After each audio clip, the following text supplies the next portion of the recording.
This is that yearly thing I do where I tell you what cars I have and the ones that I don't have anymore, because it's easy to lose track. Right now it's June 2022, and I'm down to 9 vehicles, 10 if you count the bus, and of those 9, only 4 are functional and drivable. And I bought a new car, and I don't just mean new to me, I mean like from the factory, with a warranty and everything. To find out more, stay tuned.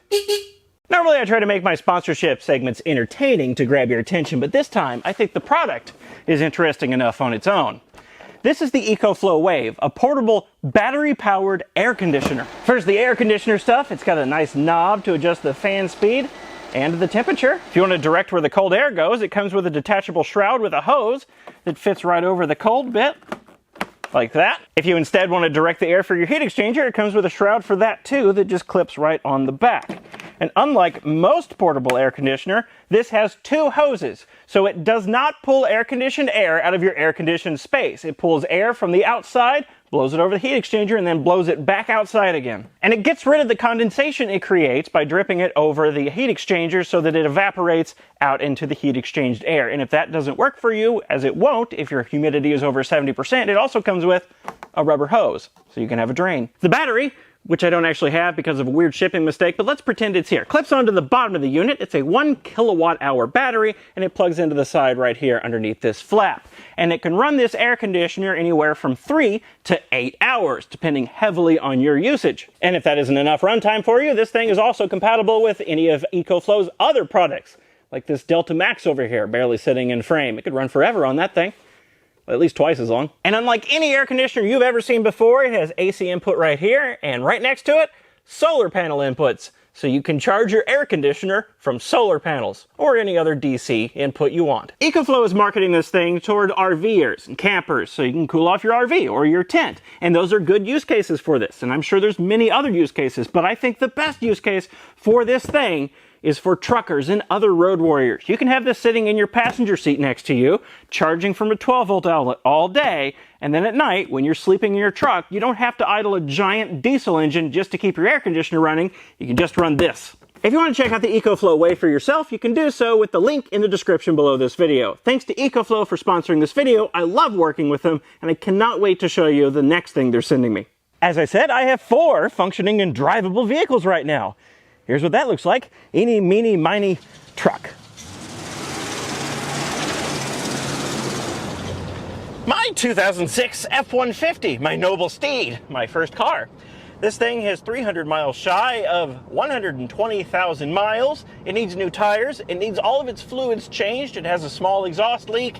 And judging by the puff of blue smoke that comes out of the exhaust pipe on startup, it has 1 or 2, or quite a few, leaky valve seals. But other than those 15 things, he's doing all right. Not much to report. Should probably clean it up in here. It's quite dirty. Highway speeds. Highway tilt. The old Italian tune-up. This thing is a big sluggish dumpster.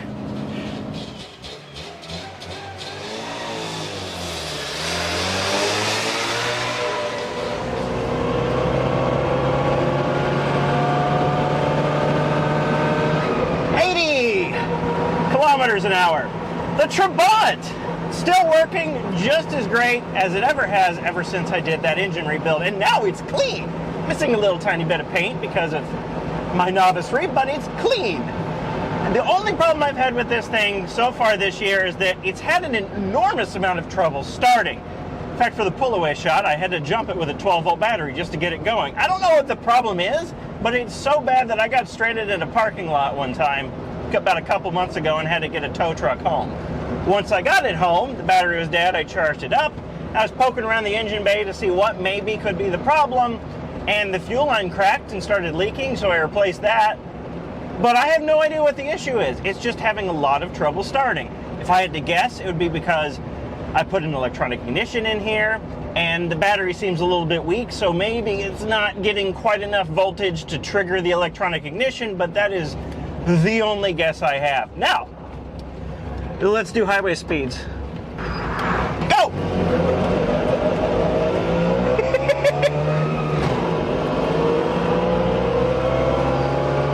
50 kilometers an hour. 60.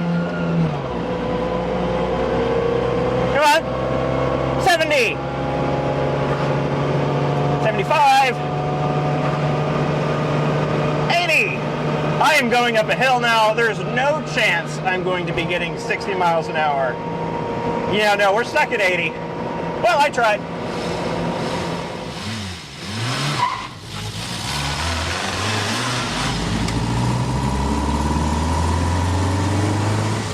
The Reliant Robin is by far the loudest car I have to drive, even louder than the Trabant, which is quite an accomplishment. It has been totally reliable this year, and now it's clean. Couple of problems it has. The brake lights I know for sure do not work. The front fog lights do not work. It likes to run a little bit warm and sometimes can approach overheating, but it so far has not actually overheated. Now there's three rather big things that I would like to do to this car. The first is wiring. The wiring has been mucked with in this car to the point where none of the light switches do what they're supposed to. And like I said, the front fog lights don't work. That's because none of the light switches control them. So I'd like to rewire the whole car. I'd also like to redo the interior, spruce it up, clean it up, probably modify it a little bit in a tasteful way just to make it look nicer. And I would like to take the engine out. I don't want to rebuild it. I just want to replace all the hoses, adjust the valves, give it a good deep cleaning, just give it a nice engine out, deep clean, and service. Those are three rather big things, and I'm probably not going to get to them right away, but that's what I would like to do to this car in the long run. And then after that, I think it would be sorted. This has been one of my most reliable old cars, surprisingly. And it is such a joy to drive this thing. First of all, there's all the looks you get, of course, which you have to be prepared for. You have to be in a good mood to drive this car. Otherwise, everyone's going to think you're a sourpuss. The steering is great. This has one of the best gear levers I have ever used in any car, bar none. You'd never expect to find it in a Reliant Robin. But it is still a Reliant Robin. It's loud, it's tippy, it's made of fiberglass, it weighs almost nothing, and everything on the road is terrifying. I love this car so much.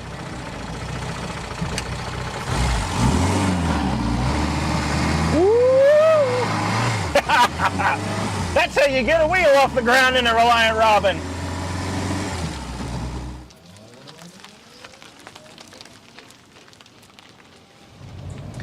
It's confession time. This is my Coda, and it's been parked since July. That was 10 months ago. So why? Well, last year I made the video detailing everything in this car that is broken, which is a very long list. And since I made that video, more things broke, like the speedometer, which is pegged at 85 miles an hour. So of the three gauges in my gauge cluster here, only one of them works. Thankfully, it's the state of charge gauge, but that's not the reason I parked it. The reason I parked it, well, you notice I'm going so incredibly slow down this road. Let's go a little bit faster. That's the CV shaft. Yeah, I need to fix that. I'll get to it eventually. Let me turn on my hazards so this Audi knows to pass me. Yeah, so that's what's wrong with the Coda right now. I parked it because the CV shaft started causing an earthquake. And I just haven't gotten around to fixing it yet. And there you go, nice all road. Joke's on you, you're gonna break down in 2 seconds. Yeah, so there's that. Wait, if the Coda's broken, then these aren't your 4 drivable cars. I never said they were. But you said you have 4 drivable, usable cars. Yeah, and you're standing next to 3 of them. 3 of them? Then where's the 4th? You bought a Polestar? Yeah, it's a Polestar 2. Can I drive it? No, I'd rather you not. Oh, too bad.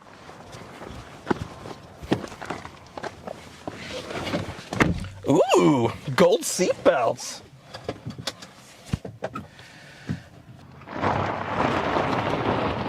Yes, that's right, I bought a Polestar 2, and I love this thing. I'll be making a full video about this car in the very near future, but until then, I can tell you, it has an absurd amount of thrust, electric thrust. It handles absurdly well. I found out that it can keep up with the best sport cars on the back roads, and it's absurdly practical. And because it's electric, it's very cheap to run this thing. Now, as far as why did I get it? Well, if I wanted to attempt to be logical, I could say that there was a gap in the lineup of cars that I have of something that was reliable. I need one reliable car, and if I wanted to continue the logic fallacy, then I could say that I was ready to go for electric. Gas prices are high now, etc., etc. Really, I just wanted this car. And thankfully now, thanks to you lovely people watching these videos, watching these silly videos that I make, I can afford a car payment on something as wonderful as this. Barely, but I can do it. And I have a Polestar 2 now, and I love this thing. I've had this car for just 13 days so far, and I've just rolled over 2,200 miles. That's how much I've been driving this thing. I've already gone on short, but adventures already. I've been trying out all the rapid chargers in the area, most of which are broken, and I'm having a lot of fun with this car. It is just a blast to drive. My favorite car I have ever owned, bar none. This is what my lineup of drivable cars actually looks like. Before this Polestar finally got delivered, that pickup was my only usable daily car, and it gets 16 miles per gallon. Maximum. Hey, let's talk about mental health. A couple of years ago on video, I mentioned that I had been struggling with anxiety and depression. Actually, I think in the video I just said anxiety, but both of them were there. And to solve this, to fix this, not to imply that anxiety or depression mean that you're broken. You're not. I started on antidepressants, and they made me feel better. Now, I freely admit that medication is not for everybody. Everybody is different. What works for me probably won't work for you. And after 3 years, I barely feel any effects of the medication at all, so it feels like it's not working for me at this moment. But what is for everybody is therapy. Now, before you say anything, I know this sounds like a sponsorship segue. It is not, I promise. Anyway, about 2.5 years ago, not long after I started the medication, I started seeing a therapist, and they were terrible. They were awful. They weren't harmful or hurtful or anything like that. They just weren't helpful at all, and that kind of put me off the whole idea of therapy. That was until about December of last year when I decided to give therapy a shot again, and I joined BetterHelp. Again, this is not a sponsorship. I have no affiliation with them. You can use whatever platform you want, or you could just go to a physical therapist office like people have done for decades. Anyway, this time I got paired with a therapist that is good.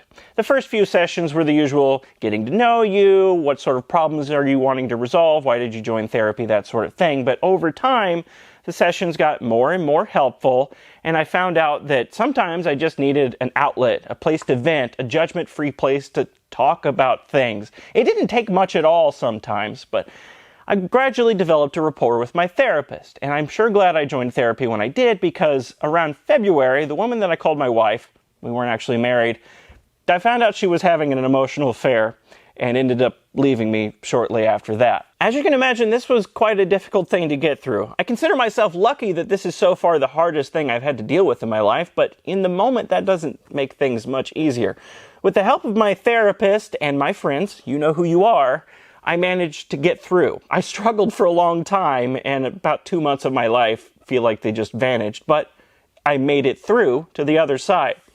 And I even managed to put out a couple of videos in that time frame. I don't really know how I did it. Anyway, the point I'm getting at is reach out. I promise you, yes you, I don't know who you are, but you are important to a lot of people. If you feel like you're struggling, you are. That's how it works. The struggles that you're facing, no matter how insignificant you think they are, talk to someone about it. Now, let's be honest, therapy's not cheap. I pay $320 a month for BetterHelp. It's expensive. That's a lot of money. That's a car payment. And I imagine, first of all, it's worth every penny to me, but I imagine a lot of people will not be able to afford that, or at the very least will not be able to justify that kind of money every single month. And that's okay. If you're one of those people, reach out to friends, family, anyone you feel comfortable talking to, anyone you feel comfortable opening up to, because that's the important part. If you don't have anyone that you're comfortable opening up to, start. You need to open up. You need to reach out. Life is hard. You can't get through it alone. I know I wouldn't have been able to go through what I went through on my own. There's just no way. So reach out. Everyone needs that. I don't know how to transition away from this, so on to the next thing. The Durango! I keep forgetting it even exists. It's outside. I forgot to film it earlier. And now it's dark out. So now I'm telling you about it inside the shop. I've decided, since I bought it 3 years ago, to make a destruction review with it, and I have basically done nothing with it, that I'm never going to get around to doing anything with it, and I'm going to scrap it. I'm just going to bite the bullet, load it onto a trailer. I've got a title for it. I'm going to take it to the scrap yard and have it ripped off a trailer by a big grappling hook thing, which will be fun to watch. It'll be a video. It'll be a short video. Just gonna get rid of it. I got rid of 3 cars this year. By the way, this glorious chicken coop here is gonna be the next underdone video. Anyway, the first one to go was that Mercedes wagon, the glorious straight pipe V8 Mercedes wagon that hated me and would not stop breaking down. Alan, the owner of the dealership that bought it back from me, did not sell it. He used it as his daily driver. He's still using it as his daily driver, and he has had no issues with it, which just goes to show that Mercedes hated me. The next one to go was the Yugo. I sold it on Cars and Bids. I sold it for personal reasons, and it went to a new owner that's only about 2 hours away from here, and he's going to love the crap out of that thing.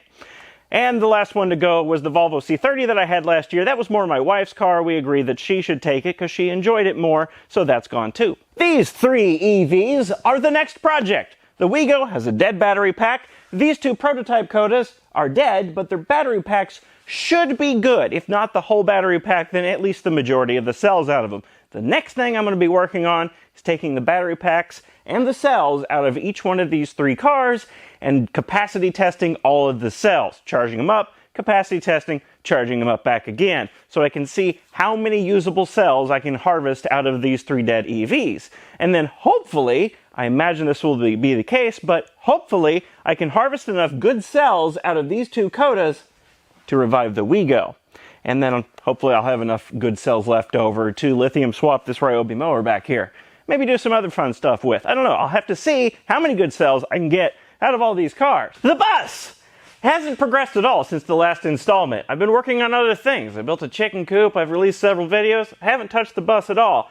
And now it's summer and it's super hot in this building again. I'm not sure, but I might go ahead and renovate this building before I work on the bus again. And by renovate, I mean replace the roof, replace the insulation in the ceiling, and add more lights. Maybe even add an air conditioner if I'm feeling extra spendy.